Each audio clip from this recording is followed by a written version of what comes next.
My mom moved up to the loft after her brothers died. At the time, it was as far away as she could get.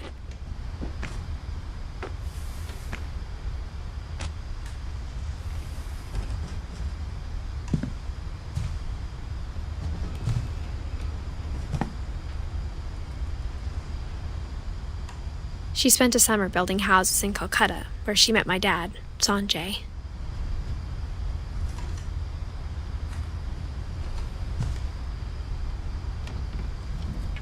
My mom moved to India a week after graduation and got a job teaching English.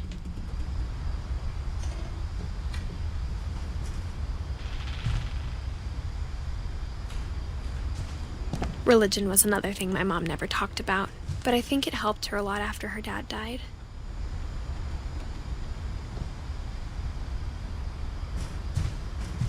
Louis was born a year later.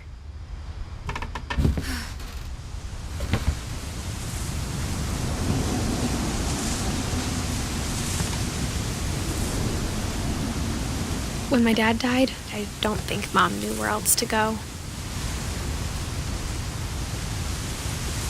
I'm sure Edie was happy to have her back.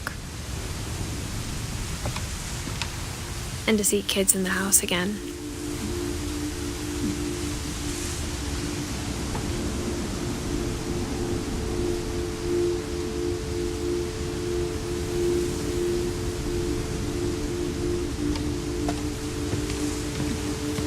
The house had to get a little bigger, but Edie was used to that.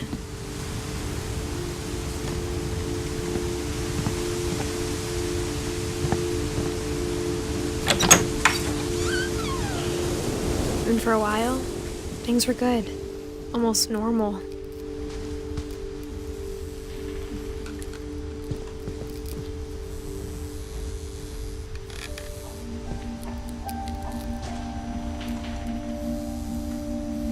But it didn't last.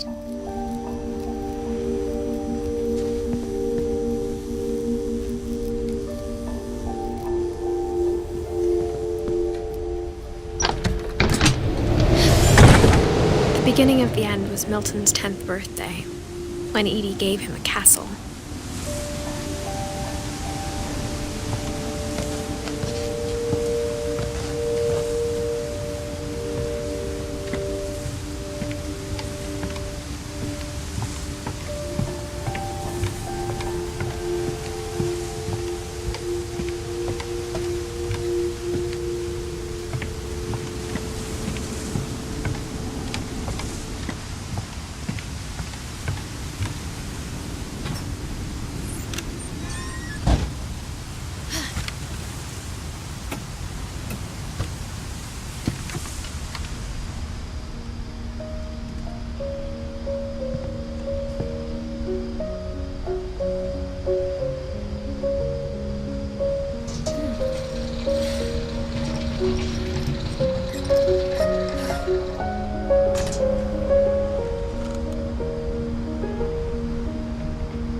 Milton Finch in The Magic Paintbrush.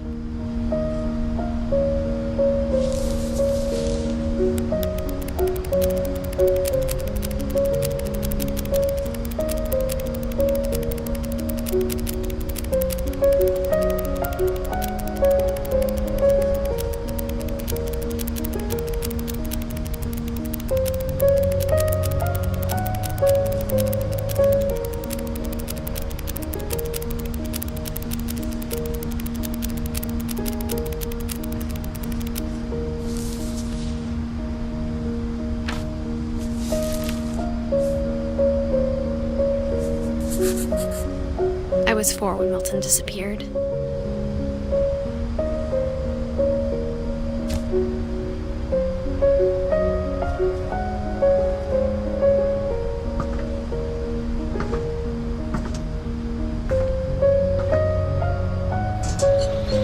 Mom spent months searching for my brother.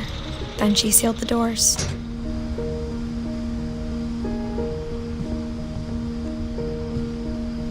Whatever Milton had found in the house, Mom didn't want it getting out.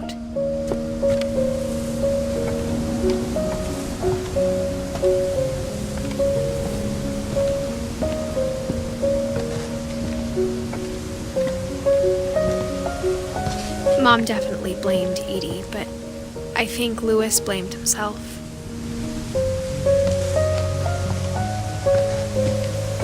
After he graduated, he just spent more and more time in his room, until Mom got him a job at the cannery.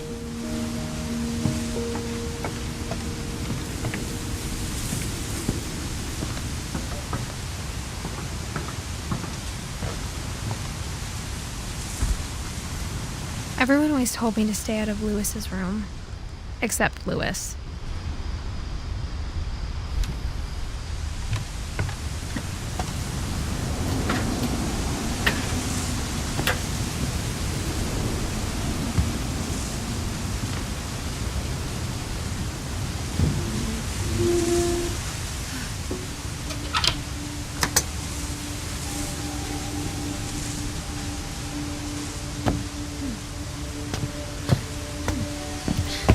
Louis's room smelled very, very familiar. That part of him lived on.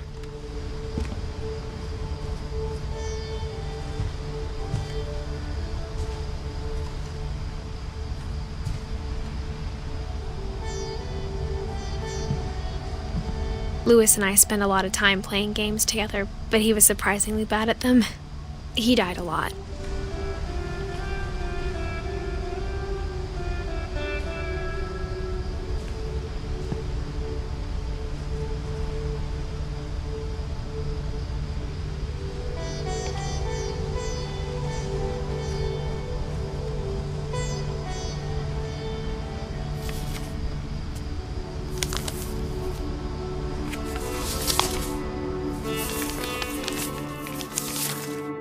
Dear Mrs. Finch, as Louis's psychiatrist, I can understand your desire for an explanation.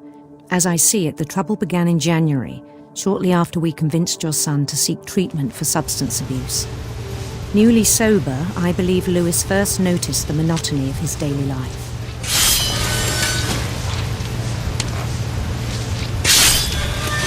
He kept working at the cannery, but he withdrew part of himself. In our sessions, I saw the same behavior. His mind began to wander.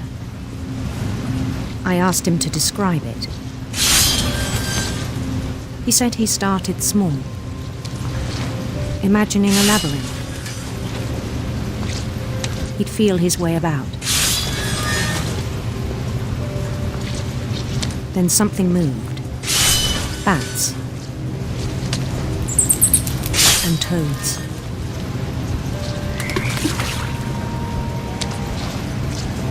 And things that have not names.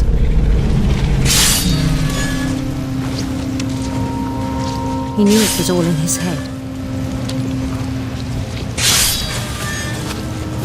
But he took it very seriously. I had hoped he'd find himself.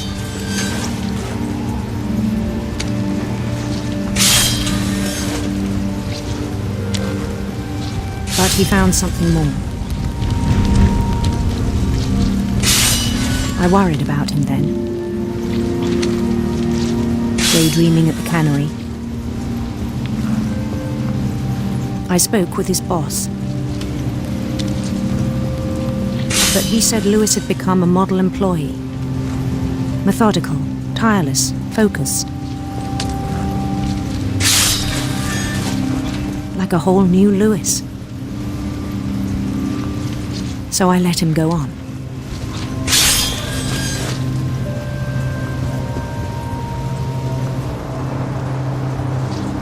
I even encouraged him.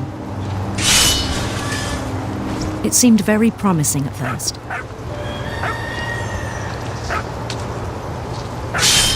He told me he'd made a new friend.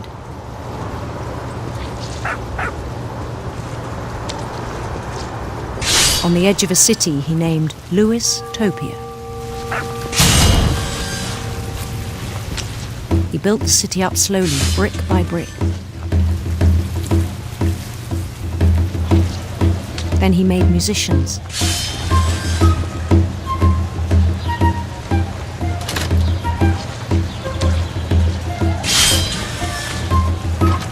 And songs for them to play.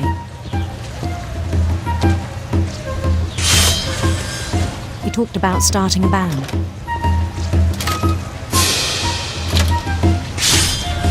And he was always humming something. Every day his imagination grew stronger.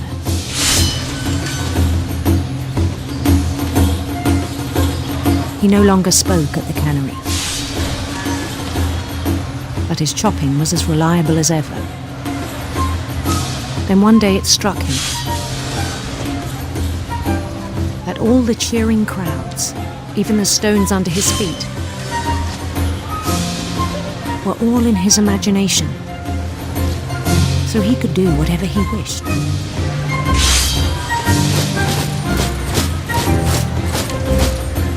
He held an election for mayor. And he won.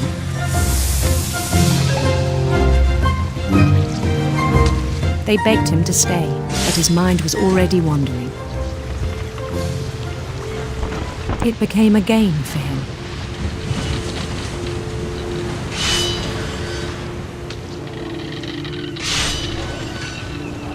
He'd conquer a city, then immediately push on. New Louisville.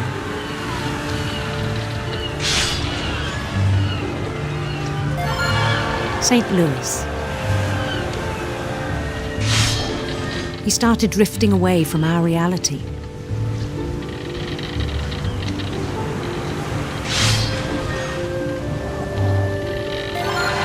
Minneapolis, until one day he forgot to go home from the cannery. Even as his mother pleaded with him, part of Louis kept sailing on.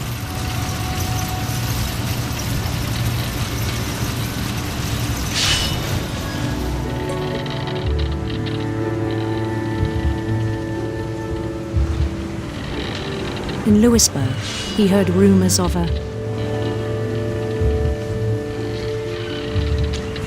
handsome queen.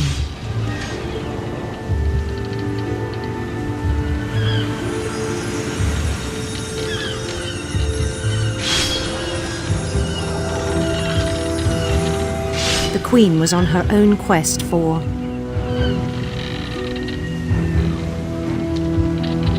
sinister serpents.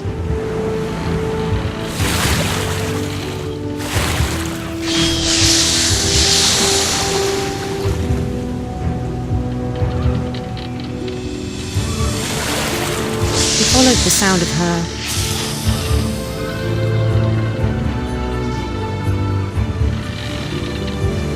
electric sitar.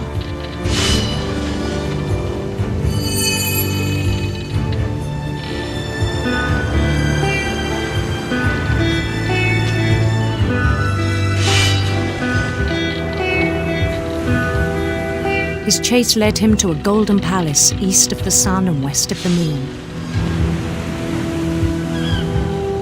Even then, his logic remained sound.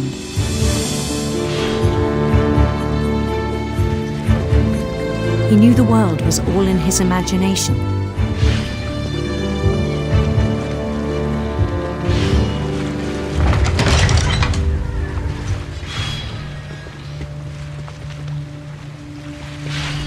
But he was so proud of having created it.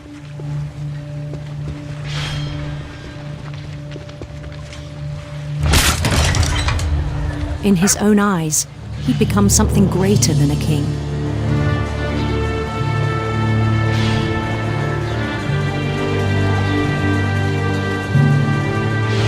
For someone who'd never known success in the real world, I think it was overwhelming. And then it struck him that the real Louis was not the one chopping salmon, but the one climbing the steps of a golden palace.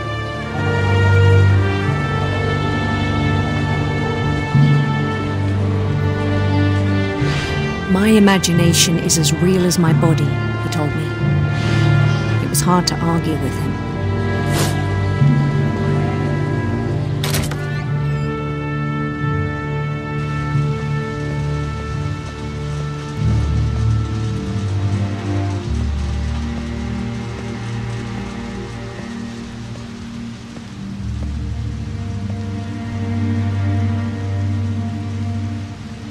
Began to forget the world we know.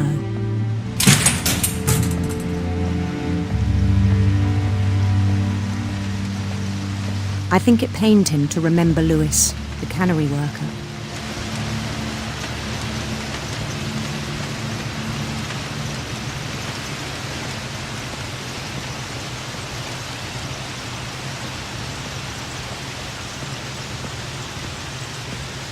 He began to despise the man with a royal contempt.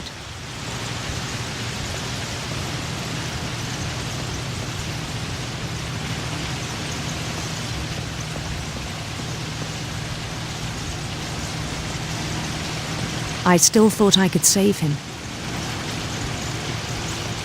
Even after he said he was being crowned king over all the lands of wonder. The palace would be packed with his companions.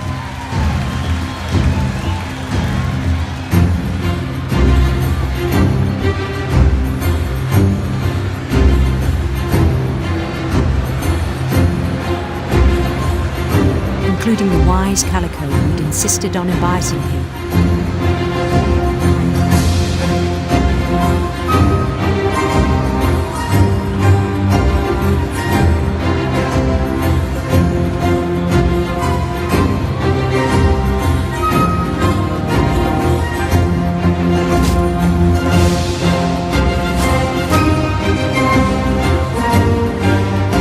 His queen waited, holding his crown.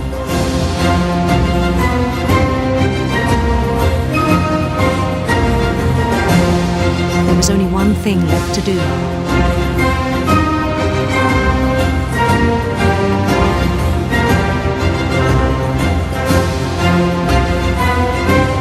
Bend down his head.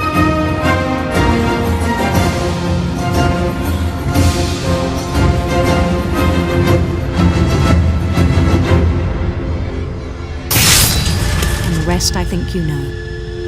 Mrs. Finch, your son was a kind man who will be missed by all of us who knew him.